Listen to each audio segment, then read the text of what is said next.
All right, ladies and gentlemen, welcome back to another segment of Papa MyFi yells into your beautiful ears about what weapons are good and what god rolls you should be looking for. In this video, we're going to be taking a look at a weapon that some people have been saying is better than Funnelweb. It's a SMG, it's void, and it can get some pretty good perks, but can it hold up to our beautiful Recluse 2.0? Well, we're going to find out in this video because we're going to be going over this weapon, the best perks, aka the god roll, and if it truly does knock Funnelweb off its current throne. But before we get started, if you're new and only if you enjoy my videos or have ever found them useful, then feel free to subscribe. I'd appreciate it. Also, link down below to help increase your god roll drops inside of Destiny 2, aka a G Fuel. But that only works if you're using code MyFi, which will grant you that Juicer Magooser discount. All right, so I'm just saying, better pick some up while you can. Okay, let's get into it. Now, the weapon in question is, and I've heard this pronounced two different ways. I've heard this pronounced Shayuras Wrath and Shayuras Wrath. I'm gonna say Shayuras Wrath, but yeah, if you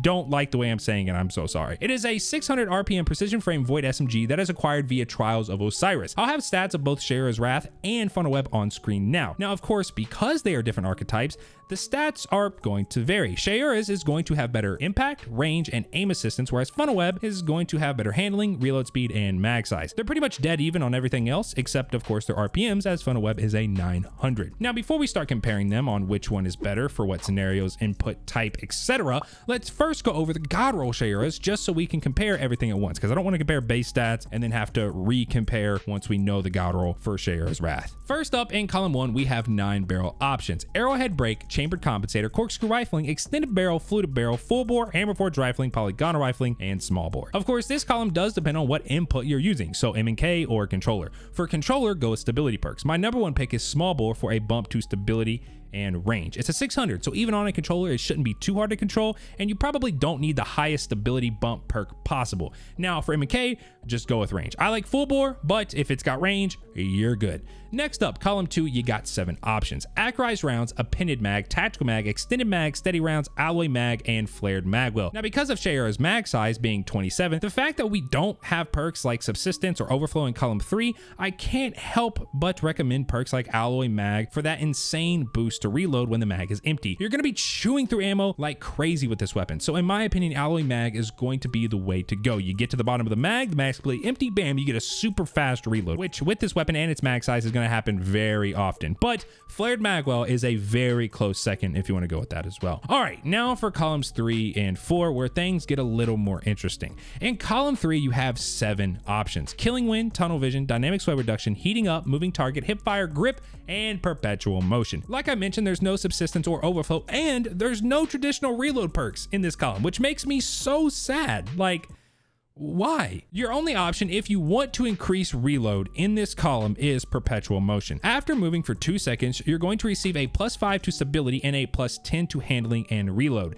Then after moving for 10 seconds, the previous stat buffs are doubled, so +10 to stability and +20 to handling and reload. In my opinion, this is the best perk for this column, but I know some people that absolutely hate this perk, as you lose it after stopping for more than 0.5 seconds. So if you're moving, you got the perk and then you stop for anything more than half a second, the perk's gone. You got to reactivate it again. Your other option, if you just hate perpetual, is going to be killing wind. This is going to increase your mobility by 50, weapon range by 20, and handling by 40 after you get a kill for a short duration, 5-ish seconds to be exact. And additional kills while killing wind is active is going to add another 5 seconds to that counter, and that counter caps at 8 seconds. I personally prefer perpetual, but if you like the feel of killing wind more, it's a good alternative. Also, I personally prefer perpetual. That is a massive tongue twister. I personally prefer perpetual. Try saying that 5 times fast. My God. And finally, column 4, where there are a total of 7 perk options: adrenaline junkie, kill clip, tap the trigger, snapshot sights, elemental capacitor, harmony, and golden tricorn. Now in this column, you have quite a few damage perk options. My first recommendation is kill clip for a 33% damage increase after getting a kill, then reloading. It lasts for 5 seconds and it can't be refreshed while it's active, so you gotta let it expire, get a kill, then reload again. Kill clip is just a classic perk, and while it is at the bottom of the perks I'm gonna be recommending for this column, if you like it, then use it. Next is Adrenaline Junkie for a stacking damage buff. Each weapon kill is going to give 1 stack, capping out at ×5 or 5 stacks for a 33% damage increase. You can also go straight to ×5 or 5 stacks via a grenade kill. I personally like Adrenaline Junkie more than Kill Clip for general ad clearing due to its ability to be refreshed while it's still active. And with the plethora of grenade builds, I'm looking at you, Void 3.0, getting that instant ×5 damage is really easy. And now the final perk is a perk that I have never recommended before, but for specific builds on this weapon is very good. That perk being Golden Tricorn. A lot of people don't even know how this perk works, and well, you're about to find out. After a single weapon kill, you are granted a 15% damage increase for 5 seconds, and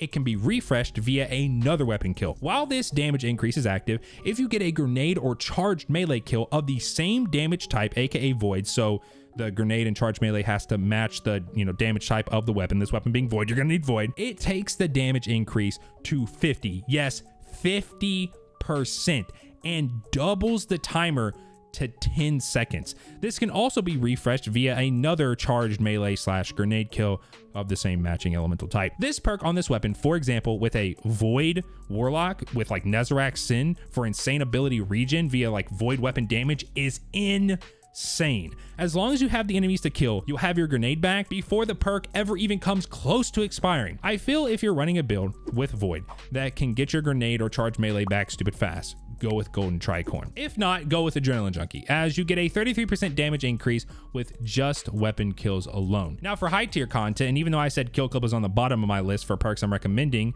well, Kill Clip. 1 kill and bam, 33% damage increase. You don't got to get multiple kills or do anything special like throw a nade, get a charge melee kill, whatever. It's just a good damage perk with little effort. Plus, in high level content, you're gonna need that damage buff when actually clearing ads. Also, I wanted to mention the new origin perk, Alacrity, I believe I'm saying that right, which is going to increase your reload, stability, aim assist, and range if you're running an activity solo, which is really nice if you're a solo player. Now, when you put Shayuras and Funnelweb up next to each other and ask, well, which one is better? Because both have access to the volatile round craze that is going around, and well, the answer is pretty clear. First is your input. If you're on controller, Shayuras is going to be much easier to control, and well, that's essentially that. It doesn't matter how good Funnelweb might be or how much you like it. If you can't hit your shots, then it's useless. For everything controller, the 600 RPM SMG is almost always going to beat out the 900 RPM SMG. Now for M&K, it's a little bit more complicated. For heavy ad clear scenarios where you're up close in the enemy's face, I still think Funnelweb is the go-to. It shoots faster and has a bigger mag with better general ad clearing perks like Subsistence. The only time I think Shayuras is a better option on M&K is for higher level content. It has more range and overall better damage for those higher level enemies. And finally, I can't not to mention that Funnelweb is just a basic world drop weapon, whereas Shayuras Wrath is a trials weapon. And to be honest,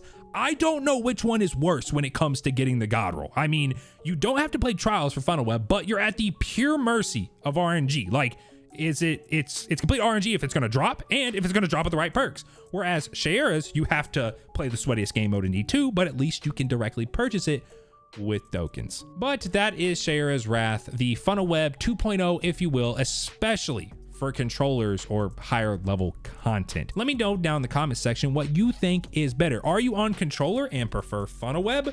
Are you on mouse and keyboard and prefer Shayuras? Let me know. Also, let me know if I'm even saying this weapon's name right, because I feel like this entire video, if I'm not, your ears are just gonna be bleeding, so I'm so sorry. But I'm curious what you all think. Give me some feedback down below. With all that being said, if you enjoyed the video, then feel free to drop a like, and I will catch you all in the next one. Peace.